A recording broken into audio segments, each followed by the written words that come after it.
हिंदू हृदय सम्राट शिवसेना प्रमुख सन्माननीय श्री बाळासाहेब ठाकरे यांनी गेले 50-60 वर्ष अनेक पिढ्या घडवल्या, पण त्यांच्या निधनाच्या 10 वर्षानंतर सुद्धा अजूनही त्यांची भाषणं युट्यूबवर ऐकून नवीन नवीन पिढ्या घडतायत.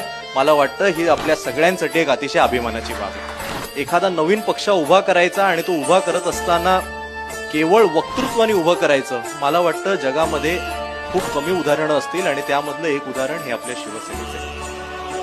हिंदू हृदय सम्राट शिवसेना प्रमुख सन्माननीय श्री बाळासाहेब ठाकरे यांनी गेले 50-60 वर्ष अनेक पिढ्या घडवल्या, पण त्यांच्या निधनाच्या 10 वर्षानंतर सुद्धा अजूनही त्यांची भाषणं युट्यूबवर ऐकून नवीन नवीन पिढ्या घडतायत.